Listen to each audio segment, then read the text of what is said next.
అలాగే హర్ష, అతను ఇంతకుముందు డైరెక్ట్ చేయలేదు, విఎఫ్ఎక్స్లో చాలా మంచి టెక్నాలజీ నాలెడ్జ్ ఉన్నవాడు. అతనికి మేము ఒక సినిమా ట్రయల్ షూట్ చేయమని చెప్పి మా కేఎల్ స్టూడియోలో ట్రయల్ షూట్ చేసాం.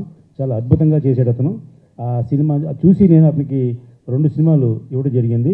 అతను ఎంత టెక్నాలజీగా అప్డేట్లో ఉన్నాడన్న విషయం రేపు ట్రయల్ చూస్తే మీకు అర్థమవుద్ది. కాబట్టి మా హర్షాన్ని మాడవచ్చుగా కోరుతున్నాం. సభకు నమస్కారం. ముందుగా నాకు ఈ అవకాశం ఇచ్చిన తుమ్మలపల్లి రామసత్యనారాయణ గారికి ధన్యవాదాలు తెలియజేసుకుంటున్నాను. యాక్చువల్గా ఒక టెక్నీషియన్కి అవకాశం దొరకడం అనేది చాలా గొప్ప విషయం అండి. అది డైరెక్టర్ కావచ్చు, ఇంకే క్రాఫ్ట్ అయినా కావచ్చు, 24 క్రాఫ్ట్స్లో ఒక టెక్నీషియన్కి అవకాశం దొరకడం అనేది చాలా గ్రేట్ థింగ్. అట్లాంటి అవకాశాన్ని రామసత్యనారాయణ గారు 15 సినిమాలు చేస్తూ 15 సినిమాలు 24 క్రాఫ్ట్లలో ప్రతి ఒక్క టెక్నీషియన్కి అవకాశం ఆయన కల్పిస్తున్నారు అంటే ఆయన సైమల్టేనియస్గా ఇంకొక కొత్త సినిమా ప్రపంచాన్ని సృష్టిస్తున్నారు రేపు ఆగస్టు 15వ తారీఖు. అది అందరికీ స్వతంత్ర దినోత్సవం. సినిమా పిచ్చితోటి రోడ్డు మీద తిరిగే ప్రతి ఒక్కరికి కూడా ఆ రకంగా స్వతంత్ర దినోత్సవమే.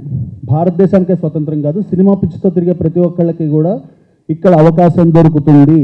ఈ 24 క్రాఫ్ట్లలో ప్రతి ఒక్కడు నిజంగా నీ దగ్గర టాలెంట్ ఉంటే, టైంపాస్ కాదు, టాలెంట్ ఉంటే మటుకు ఖచ్చితంగా ఇది పాత్వే అని చెప్పేసి ఆయన ఒక చిన్న స్టేట్మెంట్ ఇచ్చి వదిలేశారండి.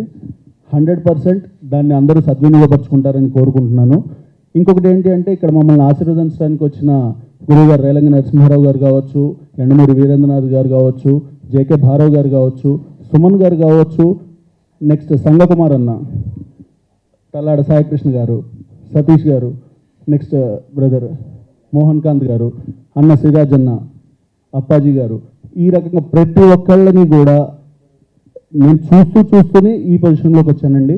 నేను ఇంతకుముందు టెక్నీషియన్గా వర్క్ చేశాను. మొదటిసారి నాకు 2 సినిమాలకి దర్శకత్వం వహించే ఛాన్స్ ఇచ్చినందుకు తుమ్మలపల్లి రామసత్యనారాయణ గారికి మళ్ళీ ధన్యవాదాలు తెలియజేసుకుంటూ ముగిస్తున్నాను. Thank you.